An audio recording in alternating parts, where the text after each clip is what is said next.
A espera foi longa, mas finalmente voltamos com a segunda parte do documentário sobre todas as criaturas de ordem paranormal. Dessa vez vamos falar sobre as criaturas do elemento de morte. E eu sei que nenhum de vocês perguntou, mas o motivo da demora foi a faculdade, tá? Eu não posso focar muito em ficar criando conteúdo pra vocês porque isso não tem um retorno econômico. Mas o sentimento de ver algo que você criou e desenvolveu, planejou, sendo assistido e as pessoas gostarem é um sentimento muito único. E eu agradeço a todos vocês por permitirem que eu tenha esse sentimento.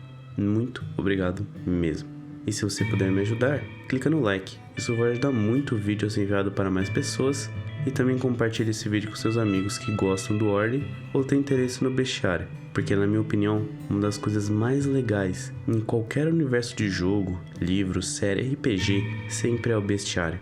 E também, obviamente, não vai esquecer de se inscrever, hein? Mas, enfim, a espera foi longa, então eu não vou mais ocupar o tempo de vocês. Relaxem e aproveitem o vídeo. É bom te ver de volta, gente. Sendo sincero, eu não esperava que você voltasse, mas, para minha surpresa, aqui está você. Você se recorda das criaturas que falamos em nosso primeiro encontro? As criaturas do elemento de sangue? Caso tenha esquecido, recomendo clicar nesse card para refrescar a sua memória sobre o elemento. Caso tenha alguma dúvida também sobre o significado de algumas abreviações, não hesite em me perguntar, estou sempre à sua disposição. Antes de continuarmos, aqui está uma tabela sobre a classificação das criaturas em relação à sua altura, e como estamos falando sobre criaturas de morte, todas elas têm percepção às cegas, ou seja, podem sentir a presença dos seres em sua volta. Elas não precisam necessariamente de olhos ou de luz para conseguir enxergar as suas vítimas. Além disso, todos são vulneráveis contra o elemento de energia. Isso significa que danos de energia causam o dobro de dano em criaturas de morte. Vamos começar falando sobre o esqueleto de lodo,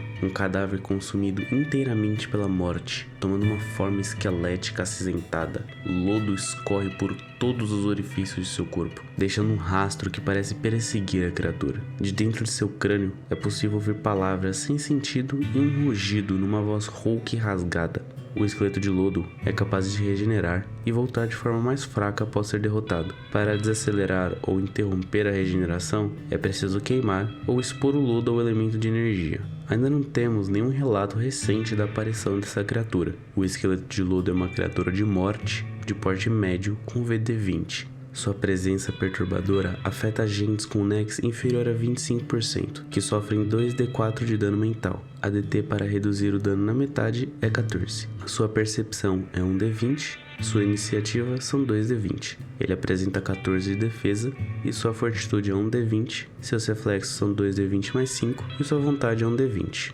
O esqueleto de lodo apresenta 40 pontos de vida e fica machucado com 20. Ele tem 5 de resistência contra dano de corte, impacto, perfuração, 10 de resistência a dano de morte e, como já havia dito, sua vulnerabilidade é dano de energia. Seus atributos são 2 de agilidade, 2 de força, 0 de intelecto, 1 de presença e 1 de vigor. Seu deslocamento são 6 metros, ou 4 grids, e ele possui a sua habilidade chamada Imortalidade, que quando o esqueleto morre, ele se desfaz em uma poça de lodo e ossos, e ele retornará após 1d3 rodadas com 20 de PV. Se ele sofrer dano de fogo ou de energia enquanto estiver na forma de poça, ele será permanentemente destruído. Ele possui 2 ações. Uma ação padrão de agredir, na qual ele usa suas garras para atacar 2 vezes. O teste são 2d20 mais 5 e o dano são 2d6 mais 2 de corte. E ele também tem uma ação completa, chamada Espiral de Lodo, na qual ele se transforma em uma poça de lodo e se lança para frente como uma espiral perfurante que percorre até 9 metros em linha reta. Qualquer ser no caminho sofre 2d10 de dano de morte, mais um teste de reflexo com DT 14 reduz o dano à metade. No fim do trajeto,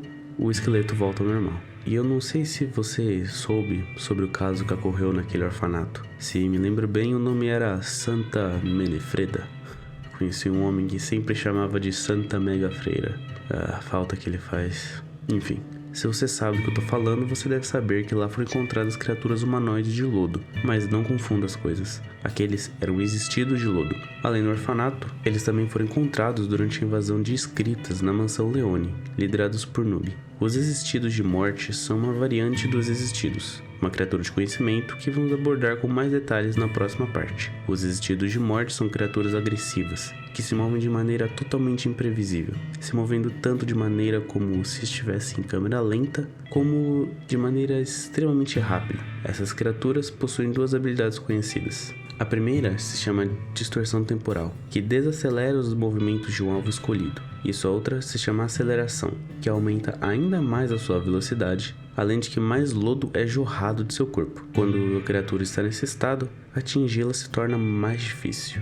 Há pouco eu comentei sobre alguns casos antigos. Para aproveitar o momento, vou falar sobre as 17 criaturas de morte envolvidas com o caso do Santo Berço. Essa missão é antiga, mas foi a partir dela que a Ordem Elitas começou a utilizar do paranormal para combater as criaturas do outro lado e ocultistas que causam dor e medo na população. Das 17 criaturas, vamos abordar detalhadamente nessa parte do documentário apenas 5 criaturas, e uma criatura especial vamos deixar para falar sobre na última parte do documentário. Começando com as 11 criaturas que eu vou apenas citar, são elas o Aberrado de Lodo, a última variação conhecida do Aberrado, o Zumbi de Sangue de Lodo e o Zumbi de Sangue Bestial de Lodo. Eles são variações das mesmas criaturas de sangue, embora digam que na verdade nós atribuímos essa semelhança com a criatura de sangue, mas sendo sincero, nem eu entendo direito. O Cavalo de Lodo, a Cobra de Lodo, o Escorpião Lacraia, a Labra, uma Larva de Lodo, a Morcegosa, o Rato de Lobo e a Toupeira de Lodo. Agora, falando com detalhes sobre as 5 criaturas da missão de Santo Berço, primeiro temos o Suki, um ser quadrúpede com patas pontudas, pele enrugada e acinzentada, um longo pescoço enrugado, invertebrado e asqueroso, que leva uma enorme boca circular com vários dentes em camadas internas. Seu único objetivo é sugar o ar de dentro dos pulmões de suas vítimas. Por causa da sucção de tudo ao seu redor,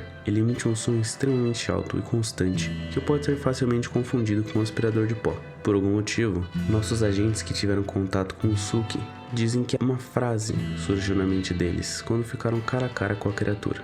A frase: impossível ser o Suki. O Suki é uma criatura de morte com complementar de energia, de altura média. Seu VD é 40. Sua presença perturbadora não afeta agentes com Nex 30 e superior, mas aqueles que são afetados sofrem 3d6 de dano mental.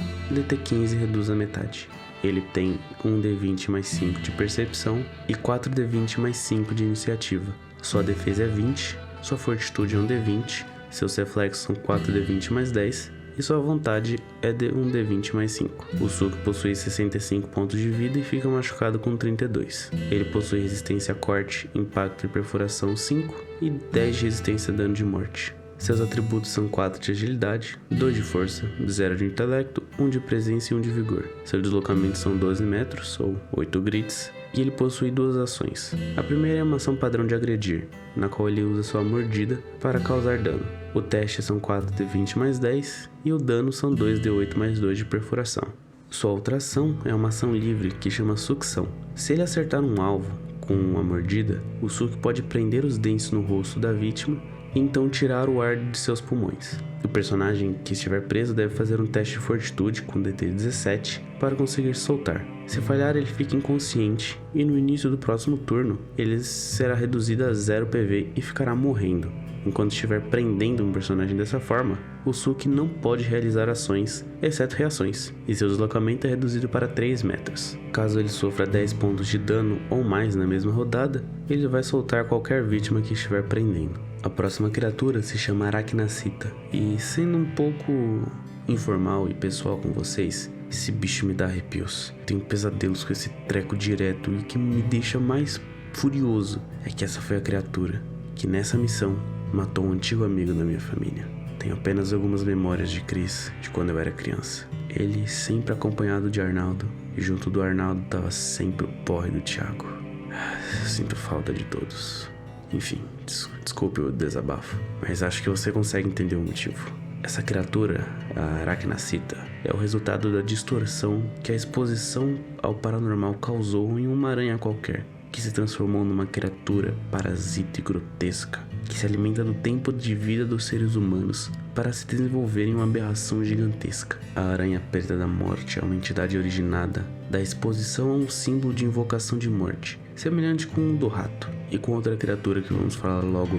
Mas elas não são assim grandes desde o início. Em seu estado minúsculo e não desenvolvido, elas almejam pegar suas vítimas de surpresa para se agarrar ao rosto delas e as manter desacordadas. Então, a criatura lentamente envolve o corpo ainda vivo da vítima em um casulo, que fica próximo de seu abdômen. Quanto mais tempo a Arachnacita absorver a sua vítima dentro do casulo, maior e mais forte ela fica, capaz até de se reproduzir de maneira acelerada e criar diversas cópias de si mesma. Essas cópias são incapazes de se reproduzir e funcionam como servos da criatura original. Para se enfrentar uma criatura dessas, é preciso estratégia, especialmente em ambientes de desvantagem como florestas. A Arachnacita é uma criatura grande, de morte com complemento de medo.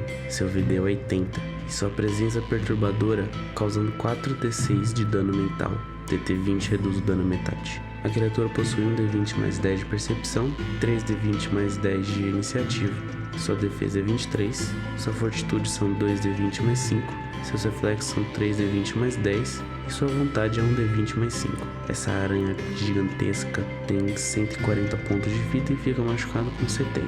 Nesse estado gigantesco dela, ela tem imunidade a qualquer tipo de dano. Seus atributos são 3 de agilidade, 2 de força, 1 de intelecto, 1 de presença e 2 de vigor. Sua única perícia é furtividade, que são 3d20 mais 8. Seu deslocamento são 12 metros, ou 8 grids, e ela tem uma habilidade inata chamada Percepção Tátil, na qual ela percebe tudo que está em contato com sua teia. Ela ignora penalidades por visão ou condições de sentidos para objetos e seres em contato com a teia.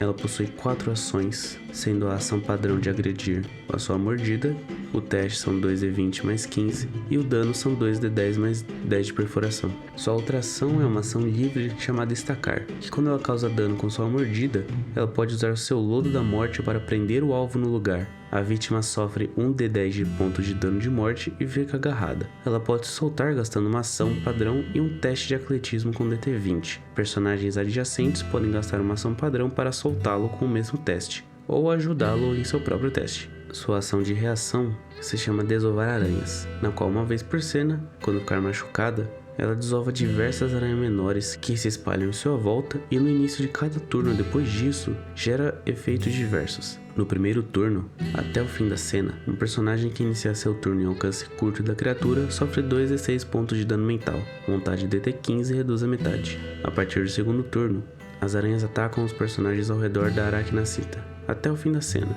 um personagem que inicia seu turno em alcance curto da criatura sofre 2d8 pontos de dano de morte. Fortitude com DT15 reduz a metade. No terceiro turno, as aranhas menores se espalham ainda mais. E os dois efeitos citados anteriormente agora afetam personagens que iniciam seu turno em alcance médio da Arachnacita. A partir do quarto turno, caso um personagem morra em alcance médio da criatura, será consumida por uma aranha que irá se transformar em uma nova Arachnacita com 70 pontos de vida, e sem a habilidade de desovar aranhas. E sua última ação é sua ação de movimento chamada Disparar Teia, na qual ela dispara uma teia em alcance curto que ocupa uma área quadrada com 3 metros de lado. Qualquer personagem nessa área ou que entre nela fica agarrado e reflexos com DT20 evita. Qualquer personagem que inicie seu turno agarrado por essa teia sofre 2d8 mais 10 pontos de dano de morte. E um personagem pode escapar dessa teia, causando 15 pontos de dano de corte a ela ou gastando uma ação padrão para rasgá-la. Atletismo com DT20. A teia dura até o fim da cena. Como essa criatura tem um elemento complementar de medo, ela possui algo que chamamos de enigma de medo. Apenas criaturas com elemento de medo possuem isso. E vou falar agora é o enigma de medo da Arachnacita, que é conhecido, felizmente. O lodo em volta de seu corpo serve como uma proteção paranormal e faz com que todo o seu corpo seja impossível de ser ferido. Ainda assim, para derrotá-la, é preciso fazer o lodo da morte em seu corpo fugir do fogo e do calor, movimentando-se lentamente para longe da fonte quente. Caso a Arachnacita sofra dano de fogo, a Arachnacita perde sua imunidade a dano até o início de seu próximo turno. A morte se espalha de maneira misteriosa, mas parece infectar em especial áreas com alta biodiversidade e flora extensiva, e a criatura de que vamos falar é uma consequência disso. Elas se chamam enraizados. São resultado de um corpo enterrado, próximo à vegetação infestada pela morte. O corpo é invadido por raízes grossas e preenchidos com lodo, que movimenta seus membros reforçados e podres pela estrutura bizarra formada pelas raízes entrelaçadas, que lembram uma armadura. O enraizado é uma criatura de morte com tamanho médio. Seu VD é 120. Apenas agentes com Nex superior a 50 são imunes à sua presença perturbadora, que causa 4d6 de dano de ponto mental. DT20 reduz o dano à metade. Sua percepção é um D20 mais 10 e sua iniciativa são 3d20 mais 10. Ele possui 28 de defesa e sua fortitude são 3d20 mais 10, seus reflexos são 3d20 mais 10 e sua vontade é um D20 mais 5. O enraizado possui 140 pontos de vida e fica machucado com 70. Ele possui 10 de resistência a dano de corte, impacto e perfuração e 20 de resistência a dano de morte. Seus atributos são 3 de agilidade, 3 de força, 1 de inteligência, 1 de presença e 3 de vigor. Sua única perícia é atletismo, 3d20 mais 10. Seu deslocamento são 9 metros, ou 6 grits, e ele possui uma habilidade chamada imortalidade. Quando ele morre, ele se desfaz em uma poça de lodo, galhos e raízes, e ele vai retornar após 1d2 rodadas com 70 pontos de vida. Mas se ele sofrer 20 pontos de dano de fogo ou de energia, somados enquanto ele estiver na forma de poça, ele será permanentemente destruído. E sua outra habilidade passiva se chama Veneno Pútrido, na qual a primeira vez que um personagem sofre dano do punho espinhento em uma cena, ele fica envenenado. E no início de cada um de seus turnos, ele deve fazer um teste de fortitude com DT 23. Se falhar, sofre 4d12 pontos de dano de morte. Se passar, se cura do veneno. Sua única ação é uma ação padrão de agredir, na qual ele usa seu punho espinhento 2 vezes. O teste são 3d20 mais 15 e o dano são 2d8 mais 8 de impacto mais 2d12 de morte. A próxima criatura causou a morte da família inteira de um dos nossos agentes mais experientes. Mesmo sendo apenas um civil, durante os acontecimentos da missão de Santo Berço, ele sobreviveu e se tornou um dos melhores agentes que a Ordem já teve. Você provavelmente já o conhece. Seu nome é Arthur Cervero. Um pequeno homem com um coração maior que o de um gigante. A criatura da qual me refiro é o Carniçal Preto da Morte, originado de uma tentativa fracassada de dar consciência à entidade de morte dentro da realidade. O Carniçal é uma criatura formada de lodo entrelaçado a partir de um crânio humano. Os sigilos de conhecimento no símbolo usado para invocá-lo são suficientes para que o lodo tente replicar a estrutura humana, resultando numa forma resistente, magra e definida, que se assemelha muito à anatomia muscular humana exposta. O Carniçal apresenta uma postura e um comportamento inteligente que despertam um mistério. No relatório da missão, ele foi descrito como uma criatura que emanava um ar de superioridade e arrogância, além de agir estrategicamente. Mas o real terror é o símbolo hipnótico em seu crânio, que distorce a percepção da realidade daqueles que observam. Os resultados dessa distorção sempre acabam em tragédias. Felizmente, para nossos agentes que atuaram no caso, apenas cicatrizes, tanto físicas como mentais, foram resultados de sua hipnose.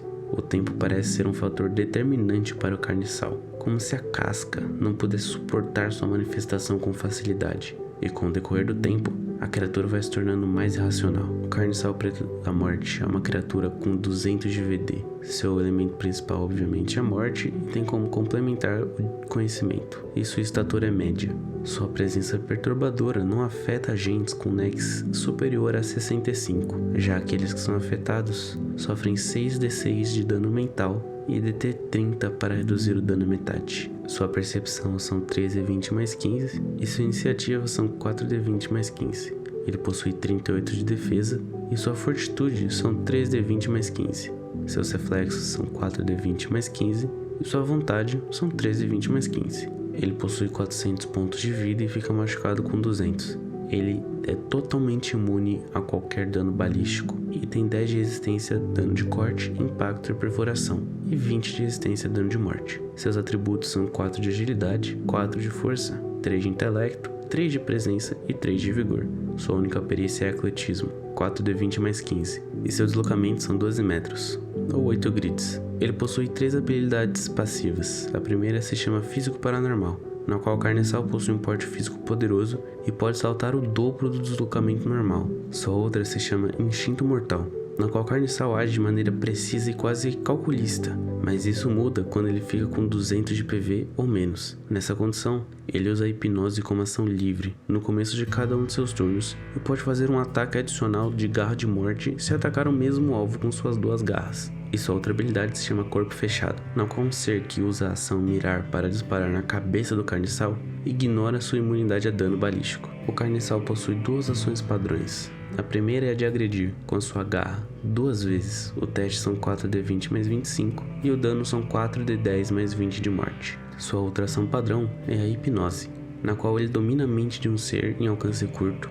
vontade com DT 29 evita, e a vítima fica sob o controle telepático total do carniçal e fará tudo o que ele mandar, exceto tirar a sua própria vida. No final de cada turno do ser hipnotizado, ele pode repetir o teste de vontade com bônus acumulativo de mais 1 por teste já realizado. Se passar, sai do comando do carniçal.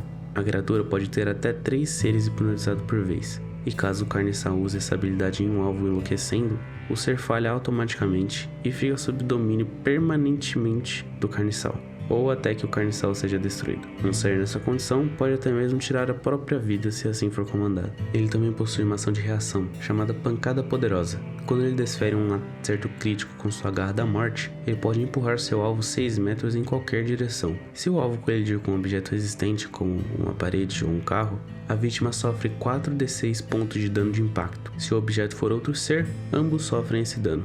Sua outra ação é uma ação de movimento, chamada Comando, na qual o carniçal dá um comando para um ser em alcance curto, que deve obedecer da forma mais eficiente possível. Vontade de DT 29 evita. E por fim, sua ação completa, chamada Reanimar Corpos, na qual uma vez por cena, o carniçal usa a morte para fazer com que até 2d4 mais 2 corpos em alcance médio sejam reanimados. Os reanimados agem de maneira violenta e bestial, atacando o ser mais próximo até serem destruídos. Os corpos reanimados possuem uma ficha semelhante ao do esqueleto de lodo. E a última criatura de santo berço que vamos falar nessa parte é o Nidere. Sua origem remonta a cultos milenares de povos nativos da América do Sul. Nidere, o lobo invertido, é um monstro que se manifesta somente em ambientes selvagens e em condições extremamente específicas. Sua existência é associada a um grande número de desaparecimentos misteriosos, e provavelmente ele seja o culpado mesmo, mas graças à sua natureza misteriosa, há inúmeros grupos de caçadores, fóruns na internet e até mesmo programas de TV que se dedicam a encontrar evidências de sua existência, mas o medo irracional e inconsciente em suas almas os força a criar cenas falsas para entretenimento, agravando ainda mais o pavor pela criatura. Os Nideres são caçadores brutais e eficazes. Você nunca deve enfrentar um deles frente a frente. Se fizer isso, você vai morrer. Para conseguir enfrentar um Nidere, é preciso resolver seu enigma do medo, no qual vamos falar mais para frente. O Nidere é uma criatura de morte, com complemento de sangue e medo. Seu porte é grande e ele possui 320 de VD. Sua presença perturbadora causa 8d6 de dano mental para agentes com Nex inferior a 95. DT 35 reduz o dano a metade. Sua percepção são 4d20 mais 25 e sua iniciativa são 5d20 mais 25. E além disso ele tem uma habilidade chamada Faro, na qual a ameaça tem um olfato apurado e contra inimigos que não possa ver, ela não fica desprevenido, e camuflagem total lhe causa apenas 20% de chance de falha em alcance curto. O Nidere possui 50 de defesa, sua fortitude e reflexos são 5d20 mais 25 e sua vontade são 4d20 mais 15. Ele possui 800 pontos de vida e fica machucado com 400. Ele possui 20 de resistência a dano de corte, impacto, perfuração e morte. Seus atributos são 5 de agilidade, 5 de força, 3 de intelecto, 4 de presença e 5 de vigor. Suas perícias são furtividade, 7d20 mais 23 e sobrevivência, 6d20 mais 20. Seus deslocamentos são 24 metros ou 18 grits. E ele possui 3 habilidades passivas. A primeira se chama Caçador Veloz, na qual ele pode se mover em seu deslocamento normal sem penalidade em furtividade. Sua outra é a Regeneração Acelerada, na qual o Nidere possui cura acelerada 50, e ele perde essa habilidade se resolver em seu enigma do medo. Se você não recorda o que é cura acelerada, eu vou te explicar brevemente. Basicamente, no começo de cada turno, a criatura recupera tanto de PV dependendo de sua cura. No caso do Nidere, ele recupera 50 de PV no início de cada turno. E sua última habilidade passiva se chama Senso de Direção Perfeito, na qual os Nideres nunca se perdem e recebem mais 2d20 em percepção e sobrevivência, mas a criatura perde essa habilidade caso seu enigma do medo seja resolvido. Ele possui uma ação padrão de agredir, usando sua garra invertida 2 vezes. O teste são 5d20 mais 35 e o dano é 4d10 mais 40 de morte. Ou ele pode usar sua mordida invertida. O teste são 5d20 mais 35 e o dano são 4d12 mais 40 de morte. Ele tem 2 ações livres. A primeira se chama Reverter. na qual um ser que sofra dano das garras invertidas é afetado por um surto temporal capaz de apodrecer a carne. Ele fica enjoado até o final do seu próximo turno. E sua outra ação livre se chama Rastrear e Abater, na qual o Nidere causa mais 6d6 pontos de dano contra seres desprevenidos. Sobre o enigma do medo dele, é primeiro preciso encontrar o seu covil, que muitas vezes é formado por cavernas naturais nas profundezas da floresta, mas obviamente enquanto ele não estiver lá. Caso o Nidere enfrente os personagens dentro de seu covil, a afinidade com o seu lar labirintítico tornará ainda mais mortal. Para acessar a origem de sua manifestação, primeiro é necessário entender a lógica por trás dos padrões misteriosos dos restos ósseos de suas vítimas deixados pendurados no lar pelo Nidere. Esses ossos formam uma espécie de engenhoca bizarra criada pela própria criatura. É como se ela estivesse preparando uma armadilha para atrair e distrair seus caçadores, com uma lógica que sempre tem uma conexão com as identidades das vítimas que devora, como uma espécie de desafio doentio. Quando a origem for destruída, a criatura entrará em uma fúria incontrolável. Ela sofrerá menos 10 na defesa e menos 2d20 em teste de resistência e perde suas habilidades regeneração acelerada e senso de direção perfeito. A próxima criatura foi descoberta recentemente, durante a investigação da Força D em uma mansão assombrada. O nome da criatura é Escutado. Ele é originado de alguém que enlouqueceu depois de escutar a melodia espiral inteira. Seu corpo humanoide é retorcido e magro. O Escutado anda de forma quadrúpede invertida, de forma bizarra, com uma cabeça capaz de se desprender do seu corpo original, deixando um rastro de lodo. Segundo os relatos dos nossos agentes, o Escutado aparenta ser imortal, e ele é atraído para qualquer melodia. Porém, quando escuta a melodia específica que causou sua origem, a criatura fica extremamente agressiva e busca destruir a origem da melodia a qualquer custo. O Escutado pode ser derrotado se for exposto a uma parte completa da melodia proibida. Ele é uma criatura de morte, com complementar de energia e medo. Sua altura é média e seu VD é 160. Agentes com nexo superior a 55 conseguem resistir à sua presença perturbadora, que causa 4d8 de dano mental e DT 25 reduz a metade. Sua percepção são 2d20 mais 10 e sua iniciativa são 4d20 mais 10. Ele possui 29 de defesa e sua fortitude são 13d20 mais 10, seus reflexos são 4d20 mais 10 e sua vontade são 2d20 mais 5.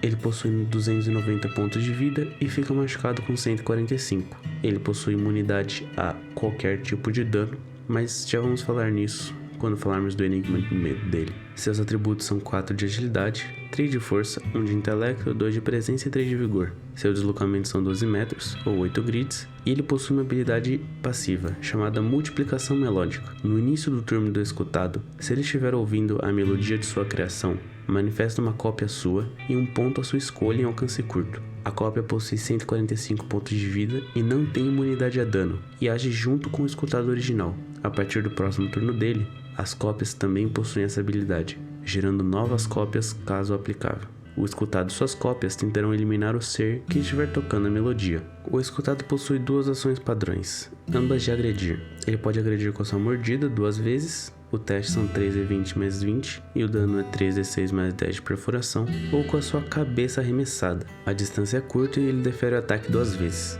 O teste são 4d20 mais 15 e o dano são 1d10 mais 10 de impacto. Sua ação de movimento é a vomitar lodo. Uma vez por cena, na primeira rodada após ser manifestada, cada cópia do Escutado despeja um jorro de lodo e um ser em alcance curto. O alvo sofre 4d10 mais 10 pontos de dano de morte e fica lento até o fim da cena. Reflexo com DT 25 reduz o dano à metade e evita a condição. Para resolver o seu enigma do medo, é necessário tocar a melodia do Escutado, e para fazer isso é necessário gastar uma ação padrão e passar em um teste de artes com DT 25 por rodada, ou ligar um aparelho como um rádio ou celular que possua essa música. Enquanto a melodia estiver tocando, o Escutado ficará se multiplicando. Porém, se escutar a melodia por 4 rodadas ininterruptas, perde sua imunidade a dano até o fim da cena e pode enfim ser derrotado. Como o Escutado precisa escutar a melodia por 4 rodadas, terá a chance de se multiplicar 4 vezes. Isso significa que se nenhuma cópia for destruída, no fim da 4ª rodada haverá 16 criaturas. Para ter alguma chance de sobrevivência, vocês devem destruir as cópias enquanto um de vocês toca a melodia, para impedir que elas também se multipliquem. E obviamente, o agente que estiver tocando deve parar depois de tocar a música por 4 rodadas, depois do Escutado perder a sua imunidade a dano.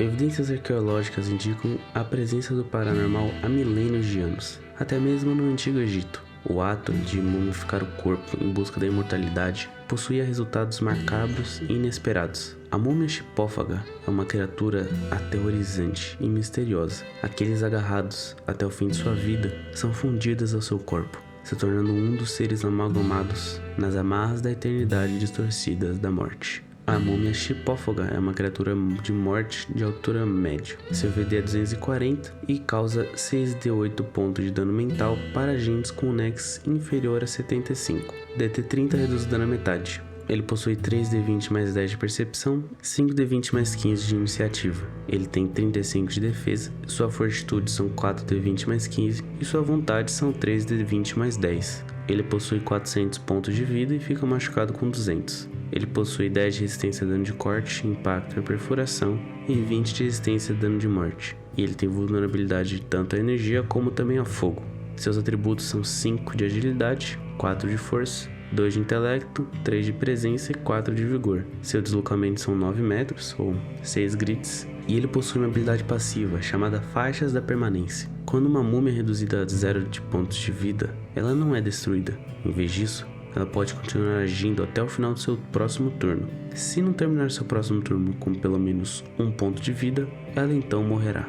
Ela possui 2 ações de agredir, uma é com a sua garra enfaixada, 2 vezes. O teste são 4d20 mais 30 e o dano são 4d8 mais 30 de corte. E sua outra ação é vomitar lodo, que tem uma distância curta e ela pode ferir o ataque 2 vezes. O teste são 5d20 mais 25 e o dano são 13d6 mais 30 de morte, mais 3d8 de dano mental. Ela também tem uma ação livre, chamada Agarrada Mumificadora, na qual se a múmia acertar um ataque de garra enfaixada, ela pode agarrar o alvo, teste 4d20 mais 30. Enquanto estiver agarrado, a vítima sofre 4d8 mais 30 pontos de dano de morte no início de cada um de seus turnos, e a múmia recupera essa mesma quantidade de PV. Caso o ser seja reduzido a 0 pontos de vida dessa forma, ele se torna um esqueleto de lodo no começo de seu turno. Sua outra ação padrão se chama Amalgamar. Enquanto está com 0 pontos de vida, a múmia pode amalgamar em um ser morto ou uma criatura de morte adjacente. Se o fizer, ela vai se entrelaçar com o alvo, tornando-se uma versão mais poderosa de si mesma.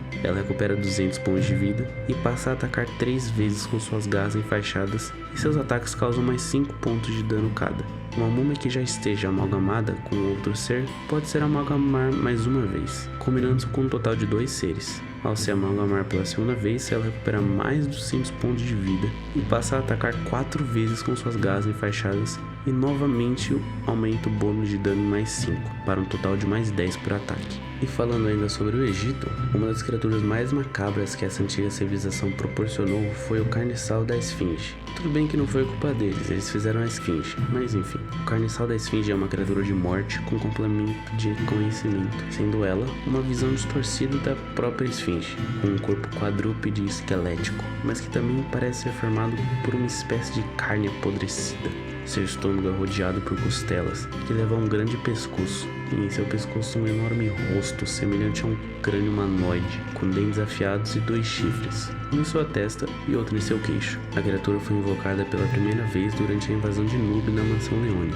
Curiosamente, nessa invasão também foi a primeira aparição das múmias. Assim como a Esfinge nas histórias, essa criatura também era capaz de fazer enigmas impossíveis, e caso a vítima respondesse errado, ela o prenderia em suas costelas e a cada dano causado na vítima, a Esfinge era curada. Outras habilidades da criatura são Amedrontar, na qual no começo da batalha, caso o alvo falhe um teste de presença, ele fica pasmo por uma rodada. A habilidade Saltar, na qual a criatura dá um grande salto no ar e pula no maior número de alvos possíveis ao mesmo tempo, causando dano massivo em área. E por fim, sua última habilidade é a Vomitar Lodo, na qual ela vomita lodo no alvo, e esse lodo então o deixa no estado enfraquecido, enquanto estiver em contato com o líquido. A próxima criatura tem uma peculiaridade. Nosso relato mais recente de sua aparição veio de um dos nossos agentes mais experientes, quem invocou durante o combate contra a entidade de energia. A marionete é a rejeição do luto, um resquício de um momento que nunca aconteceu, uma possibilidade roubada. Ela toma forma de um esqueleto retorcido, preenchido por lodo. Sua aparência varia dependendo do responsável pela sua manifestação, porém algumas constantes sempre são reconhecíveis. Em seu crânio há um fio que força a mandíbula a ficar aberta, com um lodo preto escorrendo constantemente. Seus braços são erguidos como se pendurados por uma força invisível, e uma foice de ossos é amarrada a um de seus braços. É sempre possível reconhecer traços daqueles que se foram ao observar uma marionete. Mas lembre-se, nada que foi levado pela morte pode voltar ao que era antes. Pelo menos por enquanto. A marionete é uma criatura de morte com altura média e VD 280. Agentes com nexo superior a 85 não sofrem sua presença perturbadora, que causa 8d6 de dano mental. DT 35 reduz a metade. A marionete possui 5d20 mais 15 de percepção e 3d20 mais 15 de iniciativa. Possui 40 de defesa e sua fortitude são 2d20 mais 10, seus reflexos são 3d20 mais 15 e sua vontade são 5d20 mais 20. Possui 700 pontos de vida e fica machucado com 350. Possui 20 de resistência a dano de corte, impacto, perfuração e morte. Seus atributos são 3 de agilidade, 5 de força, 1 de inteligência, 5 de presença e 2 de vigor. Seus deslocamentos são 6 metros ou 4 grids. E ele possui uma habilidade passiva chamada Momento Passivo, na qual, apesar de não ser rápida, a marionete não pode ter seu deslocamento reduzido e ignora qualquer tipo de terreno difícil. Além disso, ela não sofre dano ou efeitos que dependem que ela toque no chão. E ela possui 3 ações. A primeira é uma ação padrão com a sua foice óssea, na qual ela ataca 2 vezes. O teste são 5d20 mais 30 e o dano são 10d8 mais 10 de morte. Ela também possui uma ação de reação, chamada Reflexos Guiados por Corda, na qual, uma vez por rodada, quando um ser se aproxima da marionete suficiente para ficar adjacente, ela pode fazer um ataque de foice da morte contra esse ser. E ela também tem uma ação completa chamada Ironia do Destino, na qual a marionete executa 2 ataques com sua foice óssea em um ser adjacente. Se acertar o segundo ataque, ela agarra a vítima com a arma e pode se deslocar 6 metros carregando-a consigo. Enquanto estiver agarrado um ser, a marionete pode transferir parte de sua dor para ele. E sempre que a criatura sofrer dano, se estiver agarrando um ser, o dano é dividido entre ela e o ser que ela estiver agarrando. Voltando um pouco sobre a missão de Santo Berço, você sabe sobre os Lusídios, certo? Aquela civilização que está constantemente sob a exposição da morte. Então, quando essa exposição é estendida por inúmeras gerações, ao surgimento de um dos seres mais perigosos e bizarros do outro lado, um sempiternal, uma criatura que se assemelha a um Lusídio, mas que foi transformada em uma aberração pela exposição à morte. O que um dia já foi um humano, agora é só uma monstruosidade. Ele emite sons invertidos e macabros, que aparentam ser uma linguagem distorcida, que apenas aqueles que também são distorcidos pela morte conseguem entender. Essas criaturas vivem em comunidades, e talvez isso seja um resquício do que um dia essas criaturas já foram. O que torna eles extremamente perigosos são seu sexto sentido, por assim dizer, que possibilita o sempiternal de manipular a própria percepção da realidade, de forma acelerada ou desacelerada, como bem entender. Um sempiternal tem 360 de VD e é uma criatura de morte de tamanho médio. Todos os seres são afetados pela sua presença e sofrem 8d8 de dano mental com DT 40. Sua percepção são 5d20 mais 20 e sua iniciativa são 5d20 mais 25. Ele possui 53 de defesa e sua fortitude são 4d20 mais 20. Seus reflexos são 5d20 mais 30 e sua vontade são 5d20 mais 25. Ele possui 990 pontos de vida e fica machucado com 445. Ele é imune a condições lento e de paralisia e dano e efeito de morte. Tem 20 de resistência a dano de corte, impacto, perfuração, e seus atributos são 5 de agilidade, 5 de força, 4 de inteligência, 5 de presença e 4 de vigor. Seu deslocamento são 12 metros ou 8 grids. E sua habilidade passiva se chama Toque Acelerador, na qual sempre que um ser sofre dano dos dedos alongados, ele envelhece 1 de 10 anos. Se a vítima envelhecer 10 anos ou mais, fica fraca, até o fim da cena. Se envelhecer 40 anos ou mais, fica debilitado até o fim da cena. E se envelhecer 60 anos ou mais, morre. Seres com afinidade com a morte são imunes a esse efeito. E ele possui 2 ações. Uma ação padrão de agredir com seus dedos alongados 4 vezes. O teste são 5d20 mais 40 e o dano são 4d10 de morte mais envelhecimento. E sua outra ação de movimento se chama Corrente de Lodo, na qual ele projeta vinhas de lodo pelo chão, ocupando toda a área de alcance médio. Todos os seres nessa área sofrem 20d6 pontos de dano de morte. Fortitude com DT 40 reduz a metade. Um ser que fique machucado devido a este dano é infectado com lodo e recebe vulnerabilidade à morte até o fim da cena. Um ser infectado que é reduzido a 0 de PV se torna um enraizado. Agora, deixe-me fazer uma pergunta pessoal. Você já encarou a morte? Não estou me referindo a ver a vida passar pelos seus olhos, não, mas sim morrer por alguns segundos e ser trazido de volta. Algumas pessoas que passaram por isso dizem ter tido uma experiência extremamente intensa, na qual eles afirmaram ter visto uma silhueta se espiralizando e se revelando, enquanto devorava todos os seus movimentos. No fim de tudo, o rosto da própria morte, o ceifador espiral. Aqueles que viram seu rosto ficaram obcecados com a imortalidade e desejaram ver o seu rosto mais uma vez. Foram encontrados relatos de civilizações isoladas do mundo todo sobre manifestações paranormais que se assemelhavam bastante com as descrições do ceifador espiral, mas todos esses registros estavam praticamente desintegrados devido ao efeito da morte. E todos os registros foram encontrados no meio de amplos desertos de cinza com dunas espiraladas. Isso evidencia que se o ceifador espiral se manifestar na realidade, tudo será levado pela morte e restará apenas cinzas e lodo. O ceifador espiral é uma criatura grande de morte, com comprimento de medo, que possui 380 de VD. Nenhum agente é capaz de resistir à sua presença, que causa 9d8 pontos de dano mental e DT 45 reduz o dano à metade. Tanto sua percepção como sua iniciativa são 5d20 mais 20. Possui 58 de defesa e sua fortitude, seus reflexos e sua vontade também são 5d20 mais 25. Ele possui 999 pontos de vida e fica machucado com 499. Ele é imune a condições de paralisia e lento, efeitos e dano de morte. Ele tem 50 de resistência a qualquer tipo de dano e seus atributos são todos 5. Seus deslocamentos são 15 metros ou 10 grids. E ele possui uma ação passiva, chamada Decepar. Se o ceifador espiral faz um acerto crítico com sua foice de morte, o alvo é reduzido a 25 pontos de vida e perde 1 ponto de força, agilidade ou vigor permanentemente. Caso o alvo tenha 25 de pontos de vida ou menos, ele morre imediatamente. Toda vez que o ceifador espiral mata uma criatura, ele recebe 50 pontos de vida temporário e seu ataque de foice da morte causa mais um de 10 pontos de dano até o fim da cena. Ele possui 4 ações, uma ação padrão com sua foice da morte, na qual ele ataca 2 vezes. O teste são 5d20 mais 40 e o dano são 5d10 mais 20 de morte. Sua ação de movimento, chamada Transporte pelo Pó. Enquanto ele estiver dentro da área criada por sua habilidade Cinza das Terras Desoladas, o ceifador poderá usar uma ação de movimento para se transportar para outro espaço dentro dessa área. Quando terminar esse movimento, ele pode fazer um ataque com sua foice da morte como ação livre. Sua outra ação é uma ação completa, chamada Contemplar a Espiral, na qual ele usa sua foice para manifestar a verdadeira espiral da morte. Todos os seres em alcance médio que conseguem vê-la sofrem 10d10 mais 30 pontos de dano mental. Vontade com DT 43 reduz a metade. Um ser que tenha sofrido dano dessa habilidade fica imune a ela até o final da cena. E sua última ação é uma ação completa, chamada Cinzas das Terras Desoladas, na qual ele usa muitos braços para realizar um rito de invocação. Uma área de alcance longo em volta de si é tomada pelas cinzas das terras desoladas, um local acelerado pelo tempo, onde tudo é transformado em pó. Cada ser dentro da área sofre 10d10 mais 20 pontos de dano de morte e fica enjoado. Fortitude com DT 43 reduz dano a metade e evita a condição. Um ser que termine seu turno dentro dessa área sofre 20 pontos de dano de morte. Infelizmente, assim como Nendere, seu enigma de medo é desconhecido.